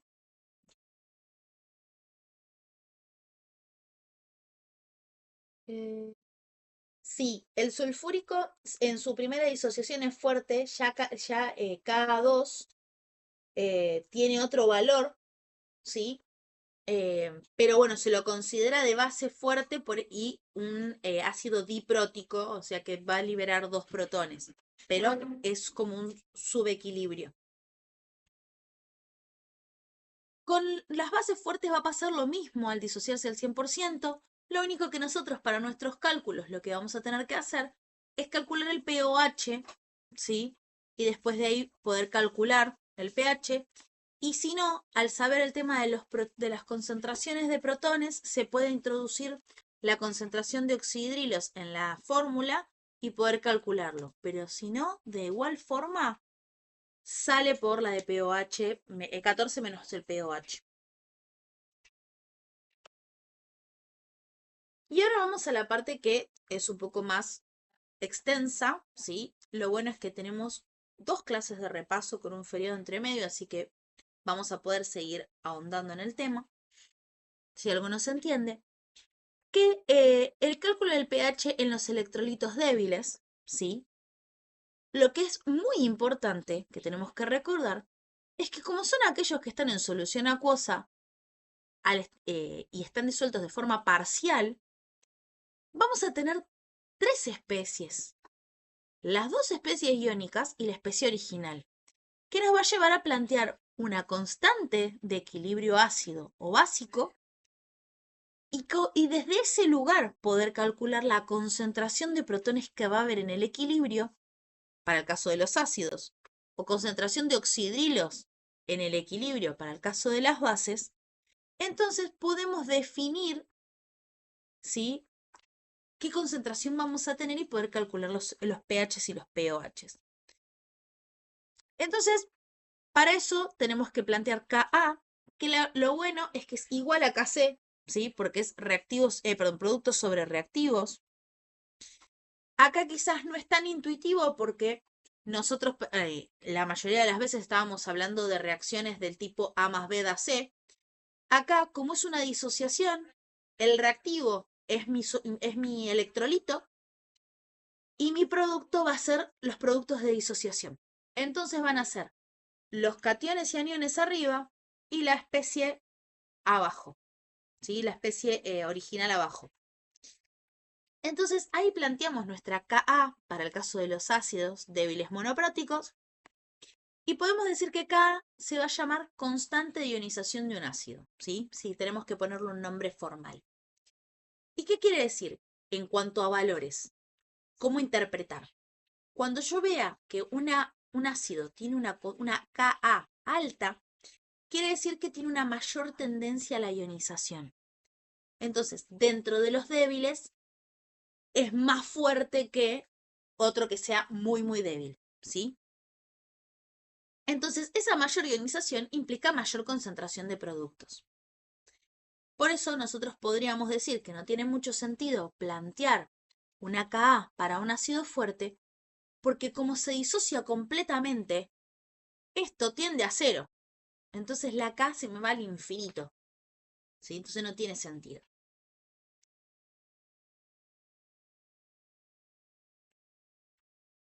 Bien, entonces nosotros lo que vamos a tener que hacer en estos casos, para calcular el pH, voy a tener que saber cuál es la concentración de protones en el equilibrio planteado por Ka. Entonces acá, por ejemplo, tenemos cuál es el pH de una solución de 0,5 molar de ácido fluorhídrico a 25 grados. Entonces, primero y principal, yo tengo que plantear la constante. Como nos pasó con KC en algunos de los ejercicios que nosotros que fuimos viendo, K va a ser un dato tabulado la mayoría de las veces, ¿sí? Son raras veces las que nosotros tenemos que calcular Ka. Por lo general es para tal ácido cuya constante de acidez es tanto a tanta temperatura. Porque en realidad lo que nosotros más que nada vamos a analizar es cómo se comporta en un determinado equilibrio. Entonces, acá esta solución es una solución 0,5 molar de ácido fluorhídrico y su constante es 7,1 por 10 a la menos 4. ¿Sí? Porque es para esa constante es del ácido fluorhídrico a 25 gramos. Entonces, como planteamos en el equilibrio químico, hay una parte de mi ácido fluorhídrico que se va a disociar, que se disocia en iguales proporciones, si es un monoprótico. Entonces, de esta forma, podemos expresar a Ka como x al cuadrado sobre nuestro ácido menos lo que se haya consumido. Pero en el equilibrio ácido-base, a diferencia del equilibrio químico con la cuadrática que les causaba pesadillas, nosotros podemos aproximar que como es un ácido débil, es poco, ¿sí? O es muy chico lo que se va a consumir de ácido fluorhídrico para disociarse, siempre y cuando el dato que me estén dando es una K muy pequeña. Y fíjense que K es 7,1 por 10 a la menos 4. Es muy chica. Entonces, una aproximación que podemos hacer es decir que X es tan chico que es insignificante a la cuenta. Entonces, es parecido a decir que el término de abajo es 0,5. Entonces, de esa forma podemos hacer una cuenta mucho más sencilla. La raíz cuadrada del número, ustedes van a ver, habrán visto en realidad números enteros, ¿sí? Y números naturales, que antes nos presentaban a la raíz cuadrada como que el resultado siempre me tenía que dar positivo. Y en realidad nosotros sabemos que la raíz nos puede dar un resultado positivo y un resultado negativo. Pero ¿qué pasa? El resultado acá, negativo, es lo mismo que decirme que una concentración me da negativa. ¿Y qué sabemos nosotros? ¿Las concentraciones negativas existen? No, profe. No. No. Entonces, el valor positivo va a ser mi resultado de concentración. Entonces, de esta forma podemos decir que la concentración de flúor, anión, y la concentración de protones va a ser 0,019 molar. Entonces podemos decir que en el equilibrio vamos a tener esta concentración y de ácido fluorhídrico se consumió esta, quedando sin disociar 0,48 molar. Entonces, ese valor lo introducimos en la fórmula de pH y podemos calcular que tiene un pH de 1,72. ¿Está bien? Sí, porque es un pH ácido. Es bastante bajo, más allá de que es un ácido bastante débil, pero tengamos en cuenta que teníamos una concentración de 0,5 molar. ¿Sí? Que nosotros habíamos dicho que para los pH, para los electrolitos fuertes, la limitante era usar concentraciones mayores a 0,1 molar. Cosa que acá, como nosotros una parte es la que se transforma, se disocia en protones, podemos evaluar, ¿sí? Concentraciones un poco más altas.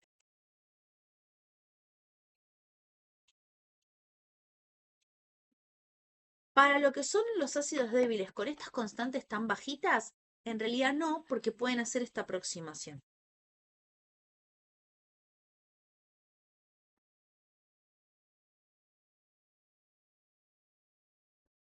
Bien, entonces, ¿cuándo podemos usar esta aproximación para evitarnos la cuadrática? Que es lo que acá estaban preguntando porque quieren evitar a toda costa la cuadrática, la detestan. Sí, esta se puede utilizar siempre y cuando K sea muy chica. Entonces podemos decir cuando X es menor que 5% del valor del cual es sustraído. Entonces acá se hace una cuenta, ¿sí? Y 0,019 molar dividido 0,50 molar por 100 y les da 3,8. O sea que ustedes lo que podrían decir es esto. Hacen esta aproximación y cuando termina la cuenta, hacen este cálculo y si les da menos del 5% pueden decir que su aproximación es correcta. ¿Sí?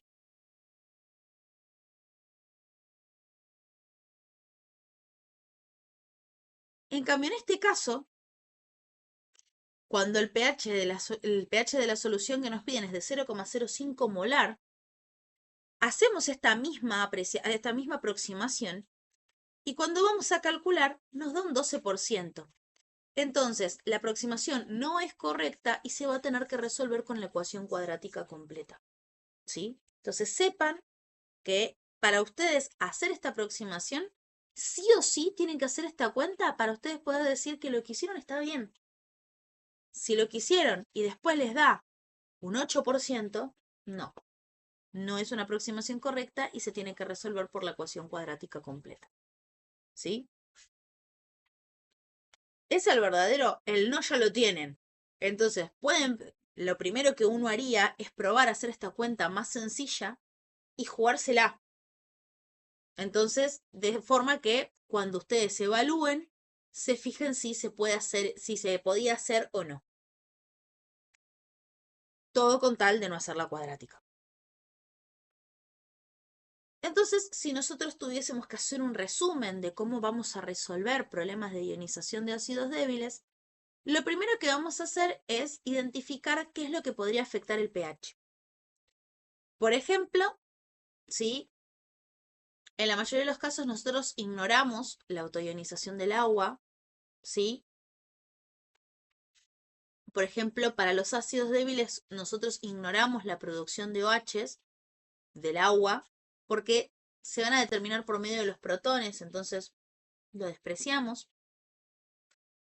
Después, expresar las concentraciones de equilibrio en términos de una sola incógnita, X, ¿sí?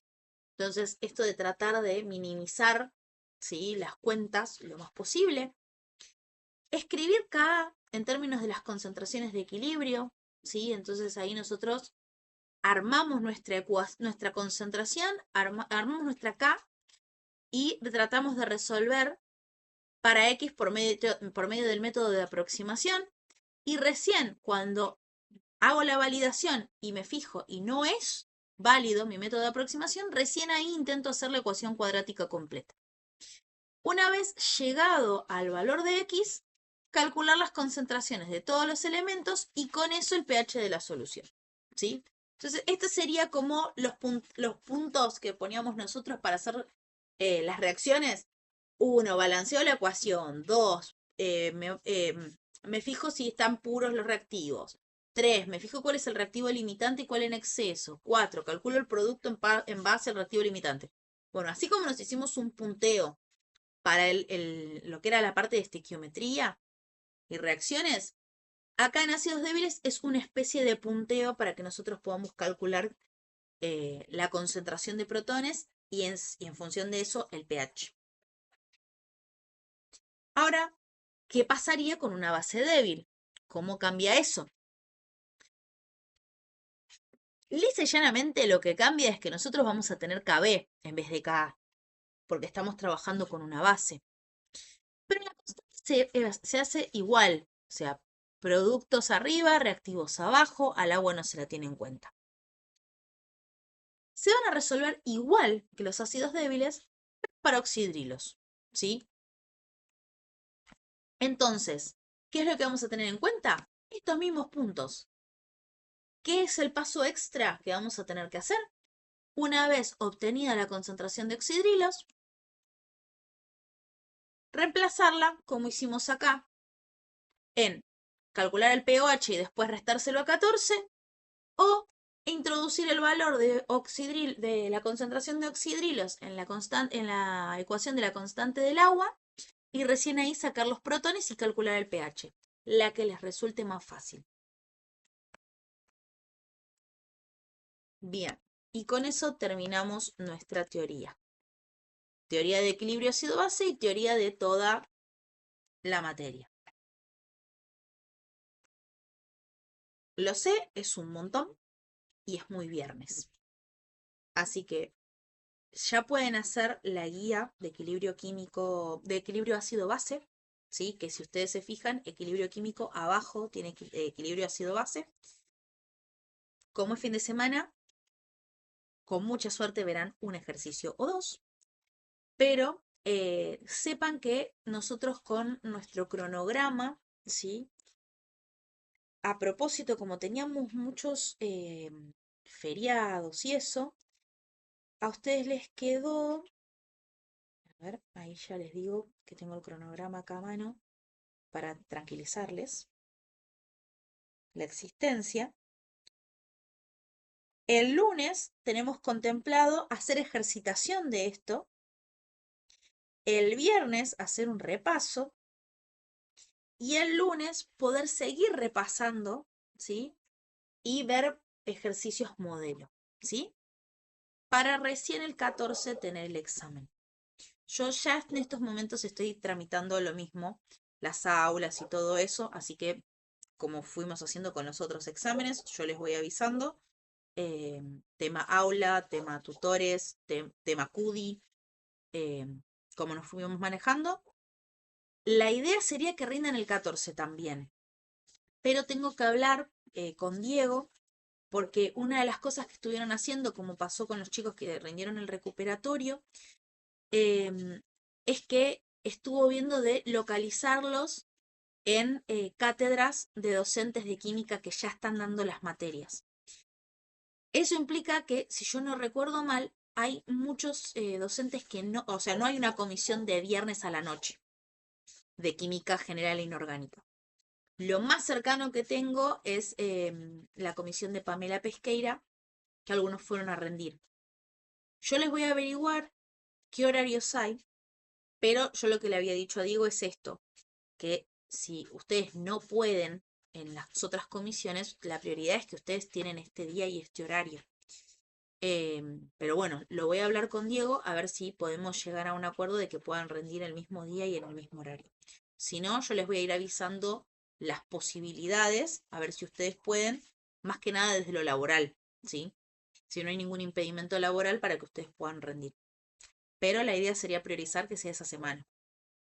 Más tardar la otra, porque ya la otra semana, el viernes es feriado, ¿sí? Entonces por eso contemplamos que el lunes haya un repaso para los que tengan que hacer el recuperatorio en su momento. Pero bueno, ahí también yo tengo la dificultad de que me tienen que alcanzar los parciales, etcétera. Así que el lunes va a ser un repaso para los que ya sepan que no les fue del todo bien. Pero entre el segundo y el recuperatorio van a tener 2 semanas, ¿sí?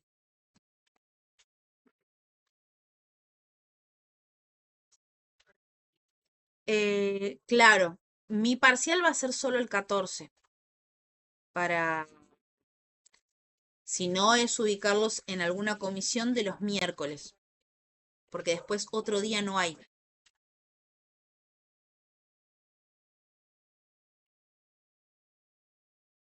Profe, 21 y 24 es feriado, ¿no? Sí. Ok.